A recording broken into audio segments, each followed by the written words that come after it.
So the topic today is healthy organization. So why do we need to care about the health of an organization, or a project team, or like an institution that you work with? Because a projects, a team of projects, either in school or in a civic engagement environment, it is like a collection of own people. And as a human, we have feeling, we have emotion, we have perspective, and sometimes we come from different culture, different background, and it will lead us to conflict during the time we work together. So to keep an organization healthy is a key to have all of the team following in the right result. And if the conflict happen, how should we resolve it? Um, how to live.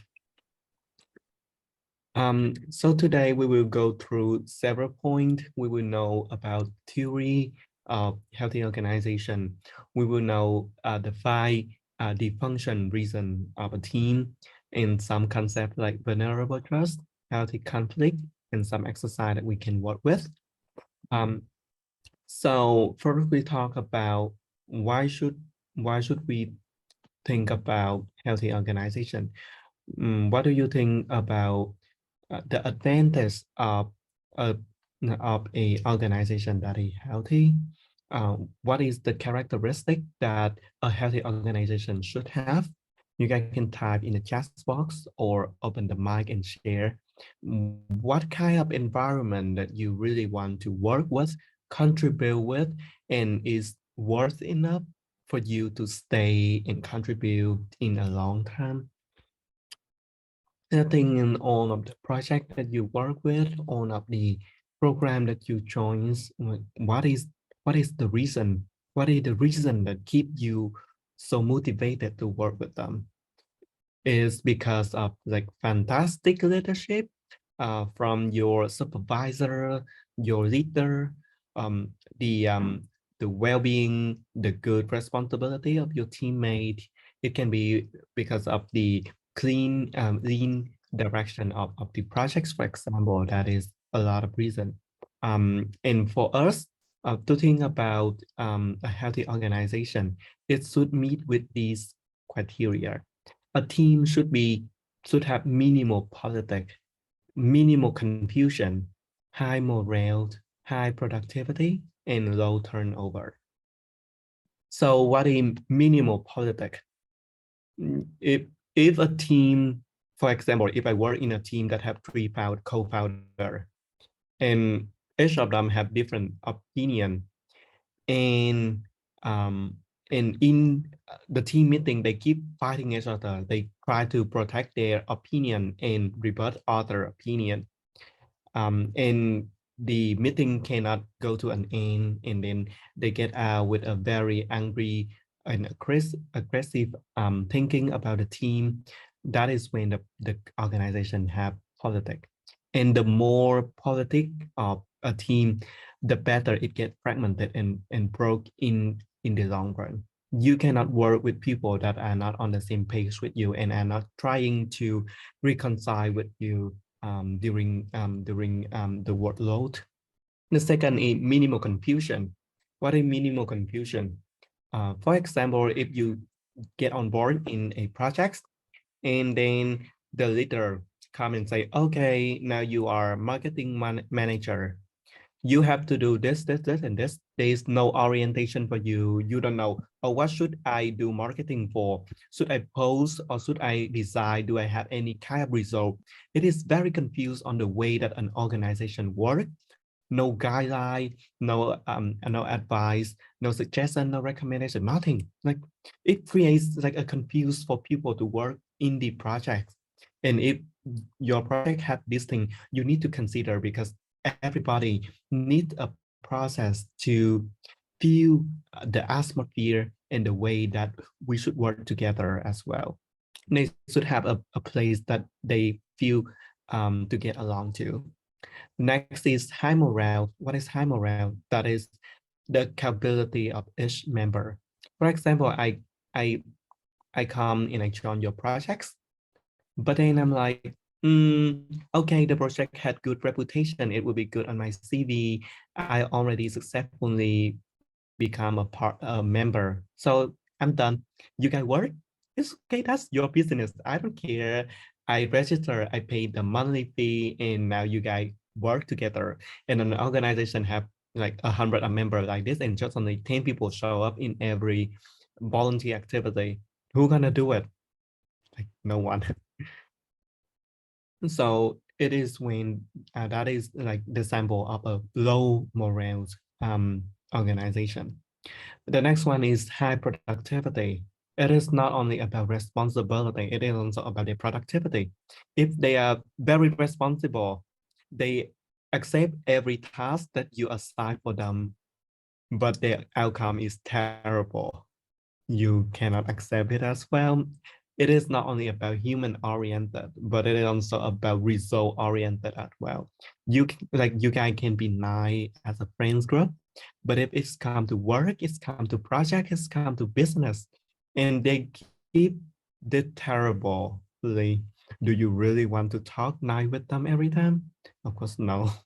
And finally, it is quite a consequence of own thing about when it's come oppositely, it is the turnover.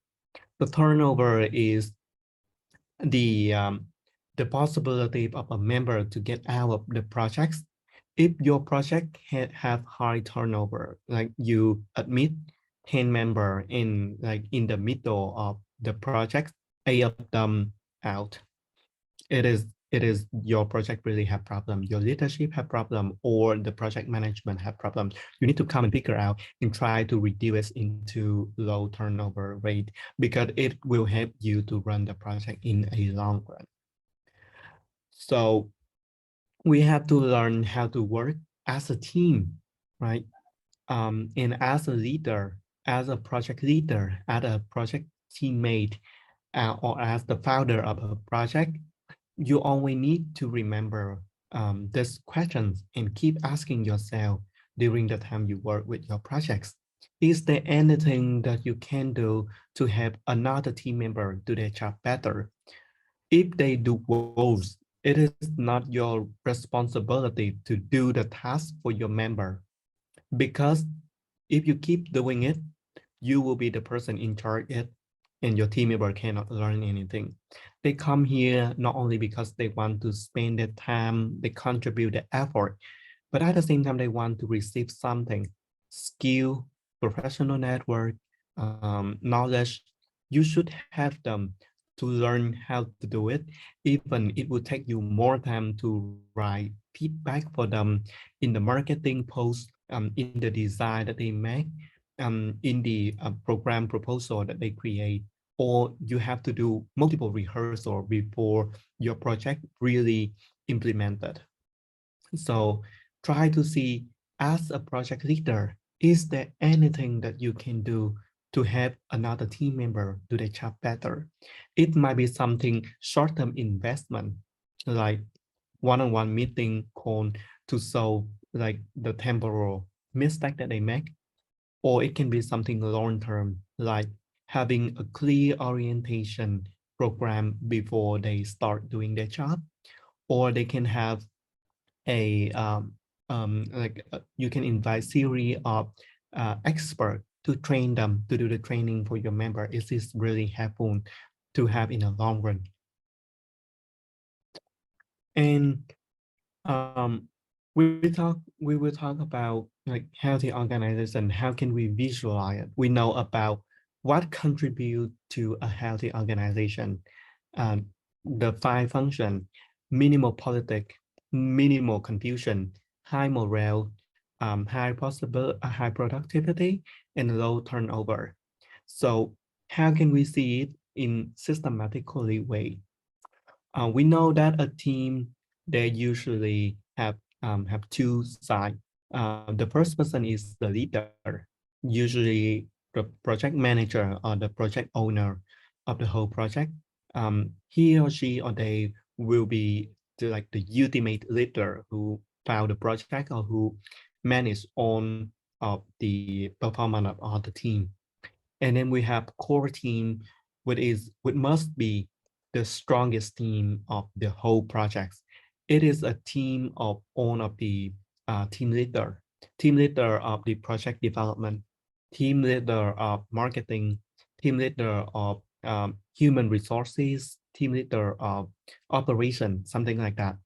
It is a team of all of the team leader because even though it is a little bit hierarchical and not really democratic, when you might not hear the voice of all of the team member, it is necessary to have a system for the team to work.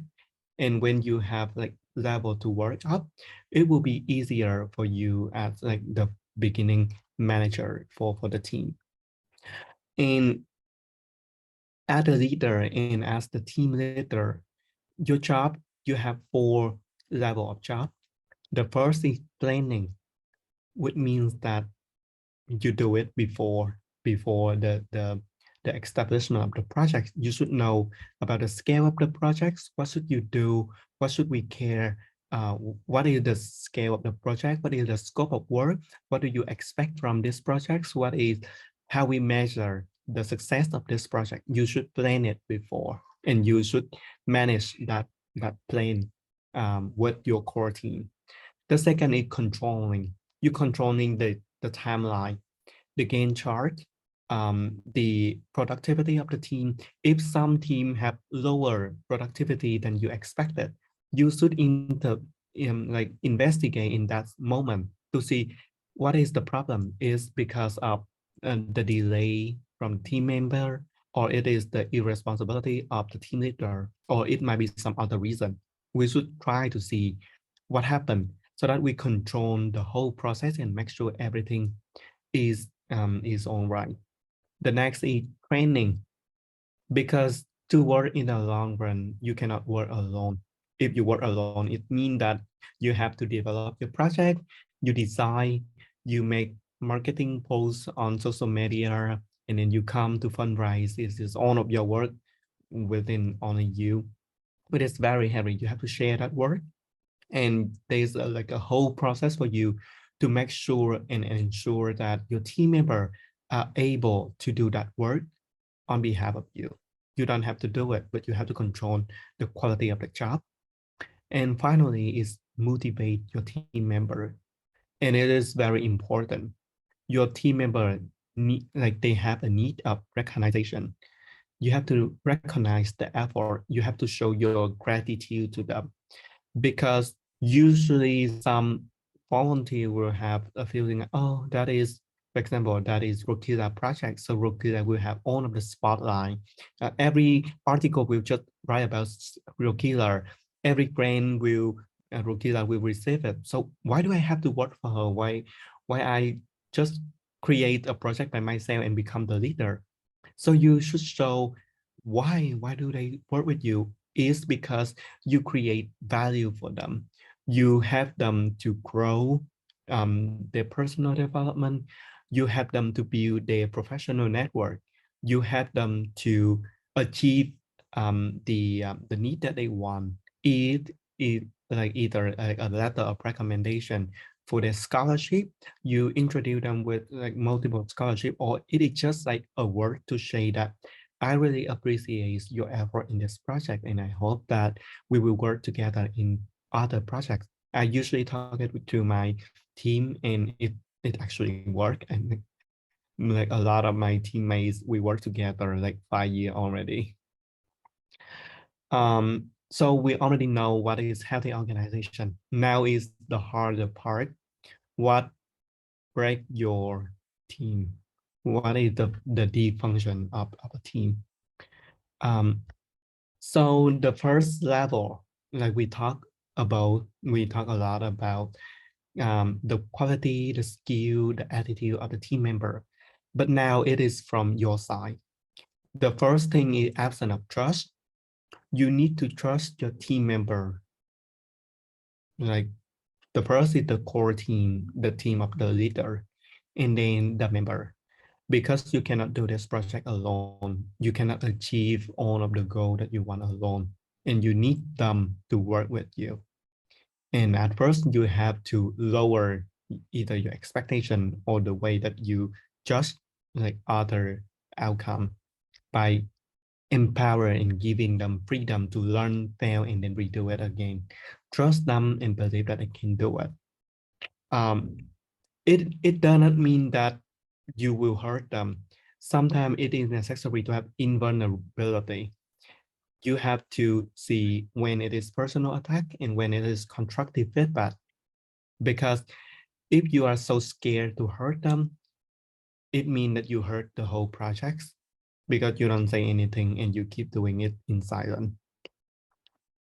The second is the fear of conflict. So some people think that, okay, I don't want to work in traumatic projects. I just want to work in peace. And sometimes I don't like this team member because of her low productivity. I will just keep it in my mouth. I won't say anything because I don't want to be like a troublemaker. But actually, it will harm the team because in the long run, you guys don't like each other. I don't want to work with each other, but you guys so scared of like the conflict, and and for the long time you are not good in collaboration, and you are not like, if like in the peak of the point when the conflict happen, there will be no sympathy, no compassion, nothing. It can like um, we need an artificial harmony. It means that you might don't like each other, but you should like focus on the ultimate goal of the project. I sometimes I don't like my team member because she's so strict. She's too strict. She's too result oriented. But I still follow her because sometimes we need to sacrifice our interest for the goal of the project. At that time, I know that everybody is exhausted. Everybody is like unable to work anymore. But we like the next day is the launching day, and we need to finish all of the work this time. So we need to ask volunteer to extend 1 hour working with us. Like it will create a big conflict between some people say, no, we should care about our member. But at the same time, we need to care about result too. So conflict is necessary. The next time is lack of commitment. It is the commitment of team member, because if they join your project and they don't do anything, it means they are lacking of commitment, and lacking of commitment leads to the human resources shortage, and who will receive all of that consequence? That is you and your core team. And it is also very, you need like a very committed core team, like the head of every team should be the most committed person, because if you lose any of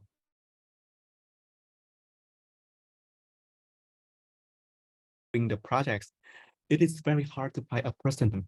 One of the projects that I'm doing, we lose the graphic designer lead in the 4 week of the projects, and it become chaotic. Like their team member, they don't know what to do because they lost their team leader.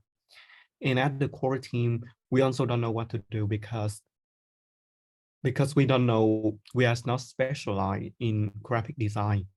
So that we have to do like a very quick recruitment process to choose who want to be a graphic design lead. And it is like another long time waiting, training, and make sure that the new person is familiar with the work and can work with us, with our attitude, with our environment.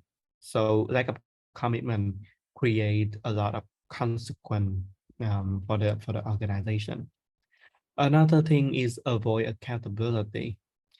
Like I said, we not only need like high morale, but also high productivity as well. And sometimes we did mistake. We did some trouble during the time we work together. It can be team collaboration. It can be about the result. It can be the way that you communicate your project with external stressor.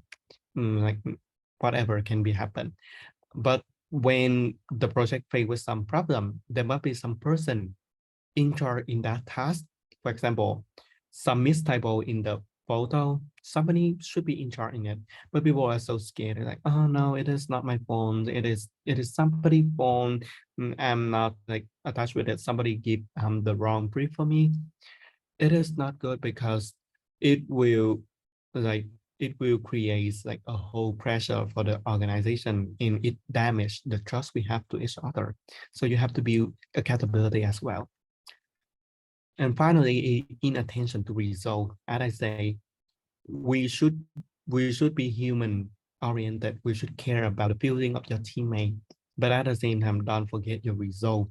Because if you forget your result, you will waste like a whole of time dealing with all of human crisis, all of the project management crisis, and gain nothing. So make sure take care a little bit about your result as well. Um, Thank you. I hope my connection will be stable till the end of the conference. So now I'm going to talk about the vulnerable trust. Vulnerable trust is the thing that is going to be with you like for the whole period of your team working with other people. As we already mentioned, you will always need to trust your team members, even if you have some interpersonal conflicts. The main elements of vulnerable trust in a team is to understand and be willing to share to each other. And here we mean both in work and in personal life, because sometimes what we see is that personal life is overlapping work or work is overlapping personal life. So what you need here to gain understanding and empathy for other people, you need the work-life balance in this sense. And the next slide, please.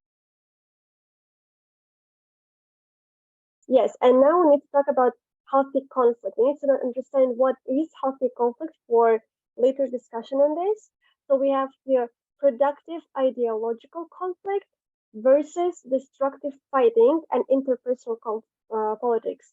So what we mean here is that the main idea of healthy conflict. So what is the idea of conflict itself? Conflict is always based on some interpersonal conflict, on interpersonal politics, and this is leading to destructive dysfunction of the team.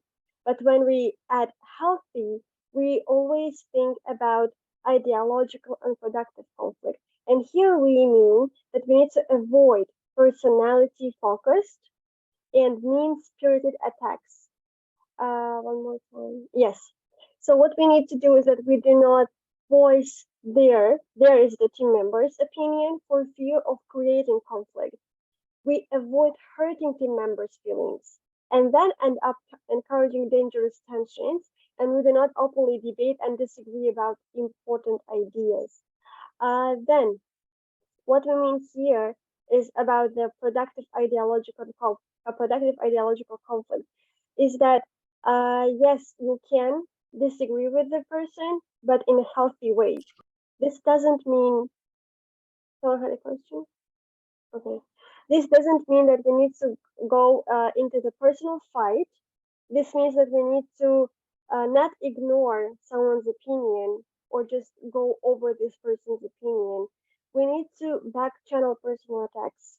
We need to talk with each other about the conflict and then decide what is the root of the problem and decide it in a more peaceful way. What we see here is that we should keep in mind healthy conflict is actually a time saver. This is a very good phrase to describe that the healthy conflicts are actually helping to to the team to organize better. When we have healthy conflicts, it means that we do disagree with each other and it's okay. We just need to understand that yes, it's okay. We just need to find a great solution to how to resolve this kind of conflicts. And now I want to provide you with one example of how you can resolve.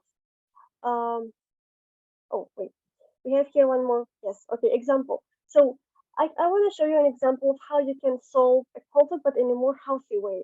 So this one is an example of an interpersonal conflict when you want to attack a person just because he has a opposing view. So imagine that you have a team, but you have one team member with whom you conflict on a regular basis, and not only in work but also outside of work. So it is more like personal conflict than work conflict. And here, what we have is that now you work with this person every day, and this person is now providing you opposing views. So you have a conflict. So how can you resolve it? One example here can be that when managing conflict, it's important to remember that our emotions influence our response and potentially escalate these situations. So here, what we do, we need to use a professional mediator or another neutral party. This means that we need to include a third person, which means that it can be, for example, a leader of the project or any other volunteer or any other team member on who can be the third party who can just see what's going on between you and then try to help resolve this issue being the neutral part. This way, this conflict will just stop being personal, but will start being more healthy and more functional than dysfunctional. Next. Mm-hmm. Yes. So this is what actually who already talked about, but I can just add. So we have yes, we have ideal conflict point. We have constructive and we have destructive. The main difference here is that whenever we talk about destructive, the example that I brought in the last slide about interpersonal conflicts, this is an example of destructive conflict. When you have conflicts based on your personal interests outside of work, and this is leading to personal attack, which is consequently leading to bad functions of the team in general. So you will have bad results and you will have bad successful decisions in the end, which will not benefit anyone. For this reason, you need to create artificial harmony. Even if it is artificial, it is still harmony, which means that even if you don't like a person, you still need to work with this person for one main reason that you both have the same goal. You need to, for example, achieve one goal, for example, to finish this project or to help some your audience and etc. So you both have the same goal and you need to work with this person even if you don't like him. You need to create this artificial harmony at least for some period of time. For example, the project period is 1 year, so you need to work with this person for 1 year, and this way you will have a constructive politics. Yes. So then we have how to make someone or team member raise conflict. So here is the good question of that whenever we have a conflict, we need to talk about this and how to raise the question of the conflict in the team. Here, what you can do is that you just need to, what you can do, you have a leader of the project to whom you can just talk about this directly without any hesitation about that this person, yes, that this person, we have a disagreement that I need to talk with you about this and we need to resolve this problem. The most important part here is commitment. We already talked about this a lot, then this is very important.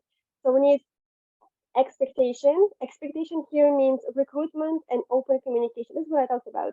You need to talk openly with your project leader and with a team member with whom you have a conflict, for example. Open communication always is leading to benefit for both of the parts. You need to work together, which means that you need clear orientation, you need working rules, and you need working culture. Working rules and working culture is very efficient. I use it personally in my team as well. That whenever we start the work, before the efficient work, we already set the working rules. For example, that you should not be late, you should attend this, you should submit this, and etc. And this is already discussed with everyone in the team, so that is agreed on everyone. Then we have sense of success and accomplishment, which means that it's efficient working flow, self-leadership, and trust. Trust for other team members, and we also need to be leader as others. And yes, and also, of course, whenever we mean working together, we always mean empathy. Empathy and empathy leads to trust, and trust leads to support automatically. So this is a very logical chain which is leading from working together to being very like to becoming friends then, or maybe at least just doing some empathy for each other. Then you need to also set the very important rules that you need to correct your team members but only in the case if they make mistakes. You need to guide your team members only in the case if they don't know how to do this. You need to agree and compliment your team members in the case if they do the task right. So these are the basic rules that we need to learn. Yes, and now we have a practice case. I only provided you with one example of an interpersonal conflict. So here's another one, which is not very personal, but still can work. So imagine that you are in your weekly team meeting, deciding which steps to take on your next project, and you and your team member or your colleague are disagreeing about which decision is the best route. So, for example, you have a solution A, and you offer this as the most significant benefits. But your colleague is providing another solution, let's say B. So discussion is very heated and you feel frustrated as the project leader. You have two volunteers who are disagreeing on which is the best option for the project. So you need to find a resolution that encompasses both of the points so that you do not offend not the person A, not the person B, and are you are practicing everything that we told you before. Working together, empathy, support, and etc. So if anyone has any ideas, you can unmute yourself or you can write in the chat. You have 1 2 minutes to think about this case. It's kind of complicated, but still possible to resolve.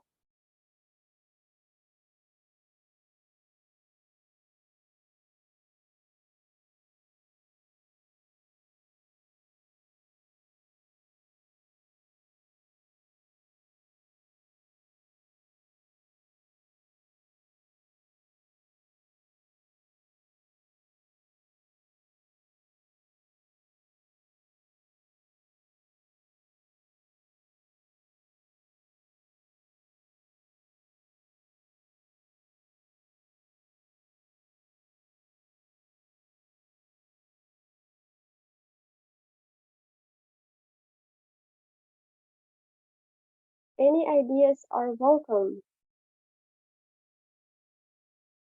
Okay, what about Rami?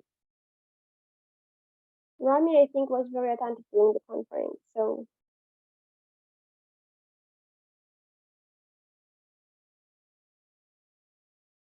Rami, can you hear me?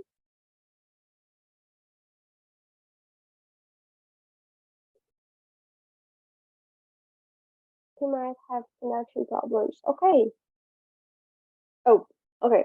So, Rami, we just have a practice case here, and it's about resolving a case of a conflict in a team.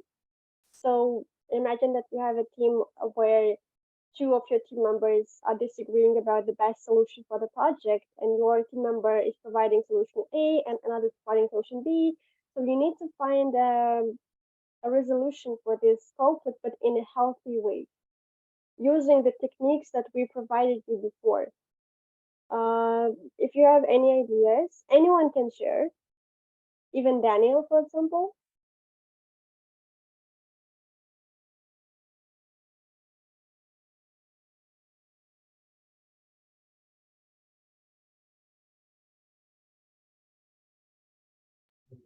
I can share a little bit, if I Okay. may. Yes. So, I think that I have been in this situation a few times where I have been in a meeting and the meeting was exactly actually about towards taking next steps about the civic engagement projects that I was leading, and some of my team members and people who were working in my team disagreed with some of the ideas or the ways we were proposing to basically have as our next steps. And the solution, I think the solution A offers is better. Sorry, let me just. I think it's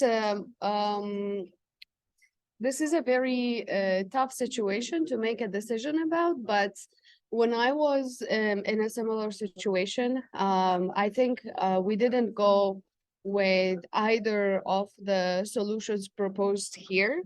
but came up with a solution C, let's say, which was basically listening to the idea or the disagreement that I had with some of my team members and seeing how can I incorporate, if not all, maybe a few of the ideas that they suggest, because there are a lot of times when people disagree. And I think one of the ways to go about that is to don't jump into a conflict or an argument right away, but more be like listening to the colleague or the team member and saying, so, okay, I understand that you disagree, but what is something you suggest? What's your take on taking on, our next steps or solving a certain challenge or whatever the discussion might be about? And then once you give them a floor, they will feel heard. They will feel like they also have an opportunity to share their ideas. And then after listening to that, you can see what are some of the points you can take from their idea and incorporate it in your next steps, and not only fully ignore your own perspective, because you also respect your point of view and your take on the next steps and actions. So I would say coming up with a solution C in this kind of situation might be a way out. Yeah, and then now I see a hand raised by Danielle. Danielle, very good to see you here. I think after get engaged, glad to have you, and I'm gonna pass the floor to you now. Thank you so much, Zah, and thank you, Akila, as well. Yeah, great presentation. Just to add some few points to what Zah just shared. I think often when it gets to a situation like that, most people are usually become very emotional. Like she said, like maybe they might feel like they are not heard and they need to be heard, or they think um, you should consider that their idea. They don't really consider what probably that idea could impact. And so if there is time, I will recommend that maybe you have some break and then you come back and put your emotions aside. And probably as a team leader, you have to also use your emotional intelligence and probably find common grounds. You could set some metrics and say, okay, yes, I know this works, this also works, but then can we set metrics to see which one would be very beneficial? And like Zash said, maybe you can probably then find a way of hybriding the two of them to see the one that works best. It might be possible, maybe you don't have to completely choose option B or choose option A, but then you can find a way of blending the two so that the two of them can feel considered. Thank you. Thank you very much, everyone, for sharing. Rami, Zari, and Daniel, we really appreciate this. You had really great solutions, and they are actually, I think, all of them will work. But we do have a resolution, which is like kind of formal. Yes, yes. So what we have here is, I think that Daniel was the most close here when he talked about the emotions. That this situation is, as I said, the discussion was very heated and everyone was frustrated about finding the resolution. So everyone was emotional in this meeting, and what the resolution suggests is that we need to take at least 5 minute break to allow everyone time to think, and then using this time to breathe, and you need to center yourself and think about everything. Then this simple step will benefit both parties by creating space and time to return to the problem, but with a fresh outlook. You can easily prevent this type of conflict from escalating by confronting it early. So you can early discuss with everything, but if the discussion already becomes very heated, you just need to take 5 minute break or maybe even more, and then to come to the discussion again, but later with a more fresh view on it. But thanks everyone. All of you were very close and you all had very beautiful solutions. I'm very happy that you got some uh, takeaways from this presentation. And I think that's it. Q&A, if anyone has any questions about the presentation, the methods, techniques that we provided in this presentation, please, you are more than welcome to ask